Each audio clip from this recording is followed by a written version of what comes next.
jointly work and solve the problem of providing stability at home and preventing violence from outside.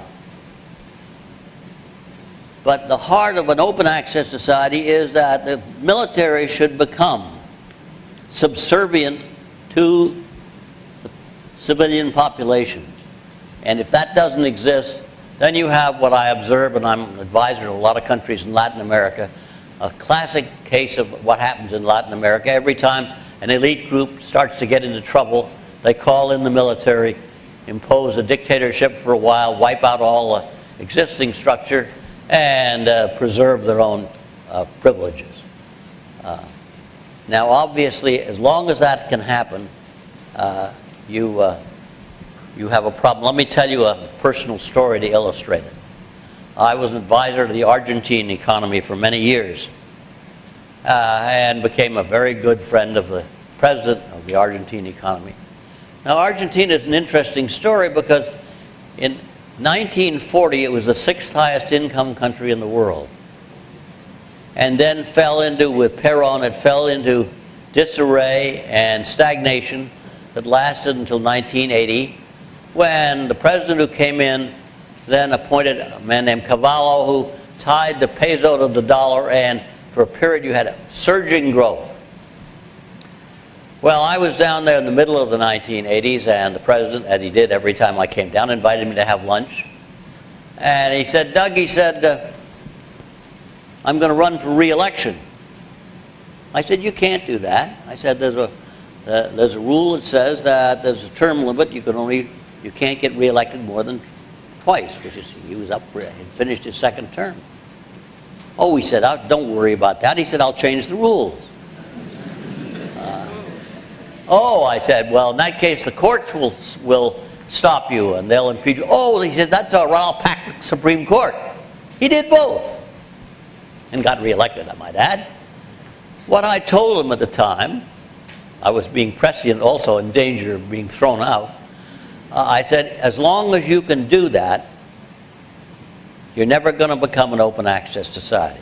Because as long as you have that kind of right to change the way the game is played, the game is always going to be one which is going to be dominated by political rules that can be altered by that kind of special privilege, and you have not managed to solve the problem of creating an open access society.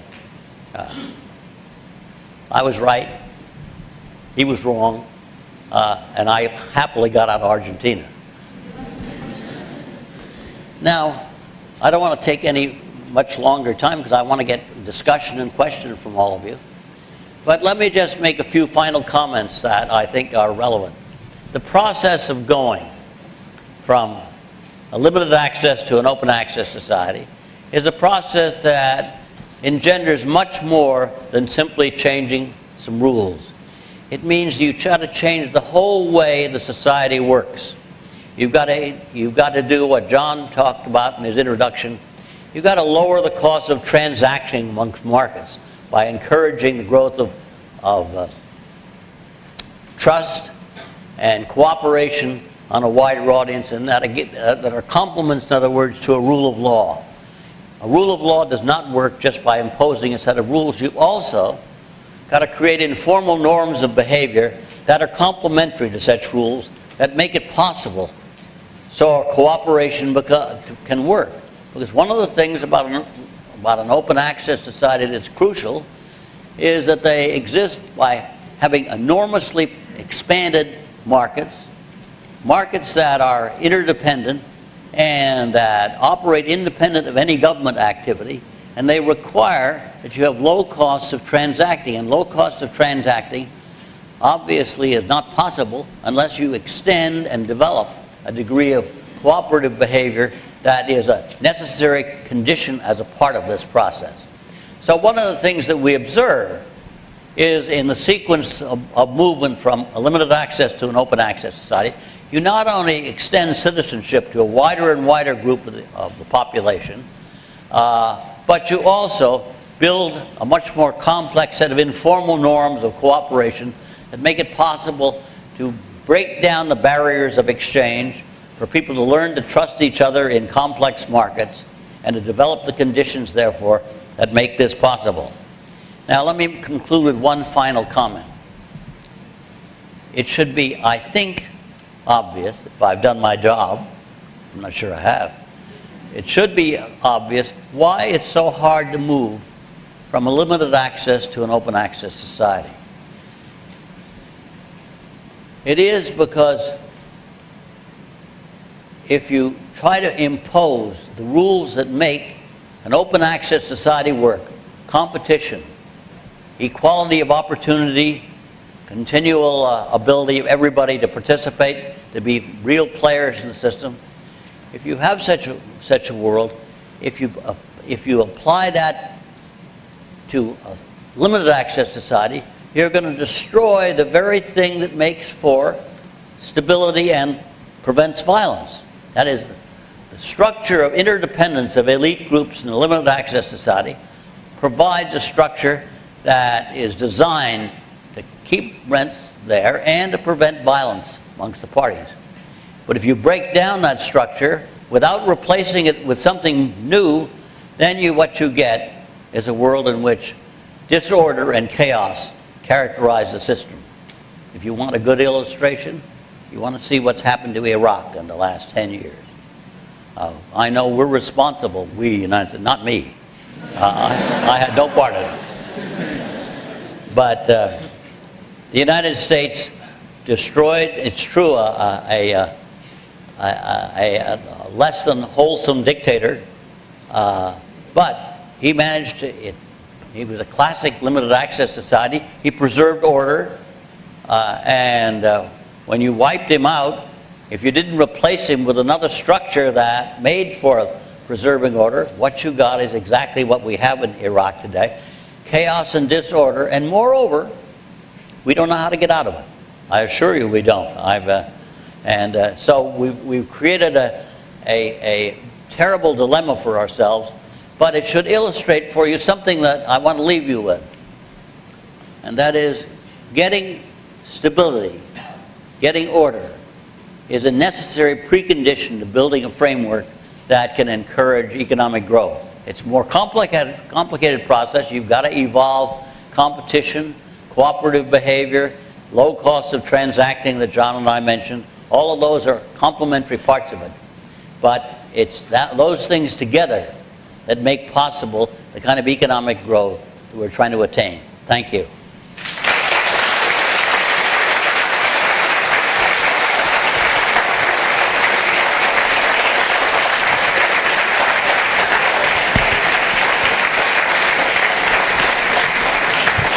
John, do you want to come up here and take, or would you, I don't care who arbiters, or you're going to do that? Okay, good. I got to trust you. Okay. You call the shots then. Right. Thank you, Professor North.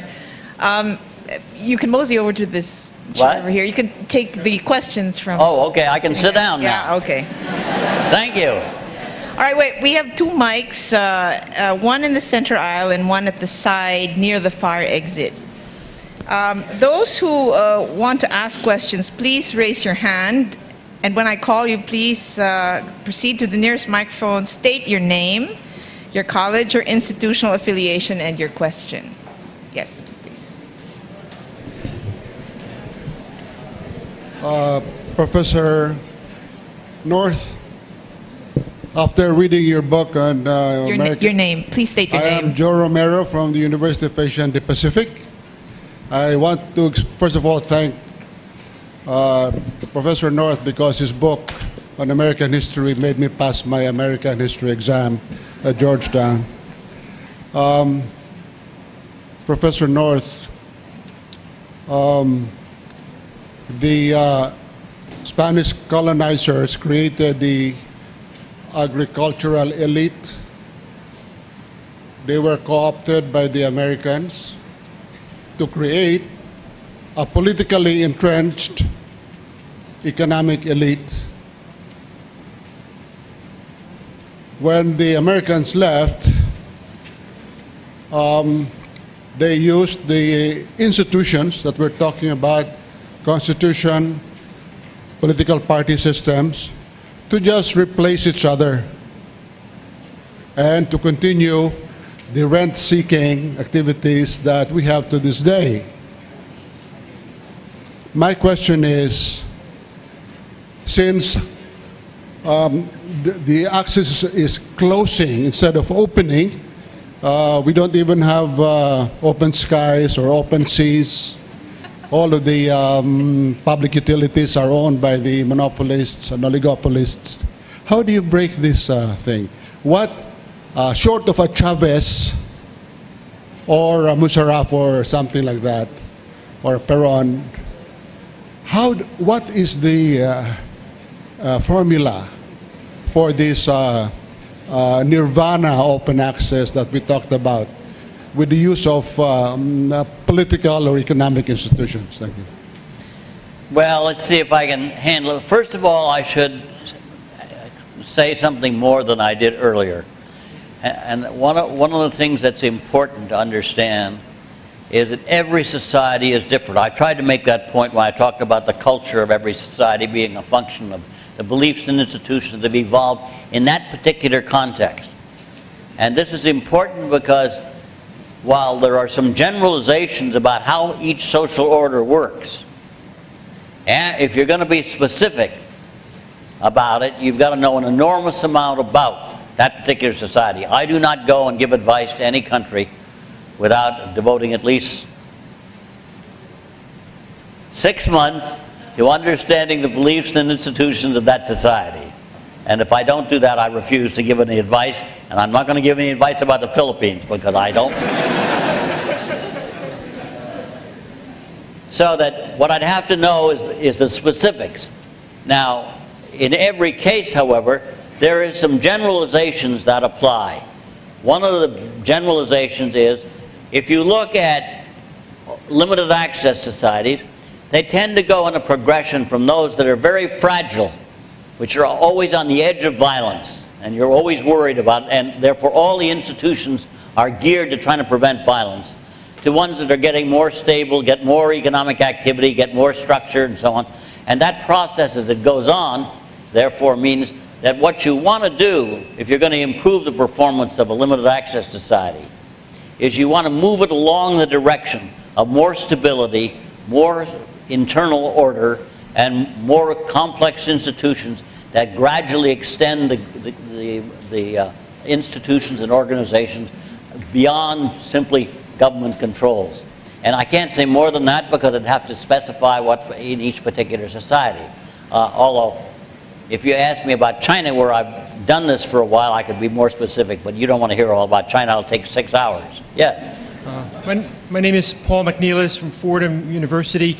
I just wanted to ask about the issue of a country regressing from an open society to a natural state. The transitions could go in reverse. And in particular, I want to ask your view about the United States.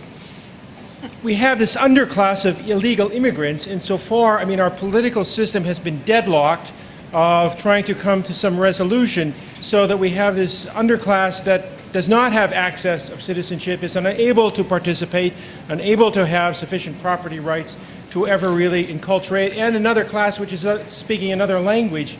And so, I mean, do you see this as a real sort of burning inflection point for the United States, this failure to resolve this permanent underclass? That's a good question and an embarrassing one for an American, I think, because I think that it poses a problem that we have not resolved, that I think is right up the alley of exactly the dilemmas that concern us.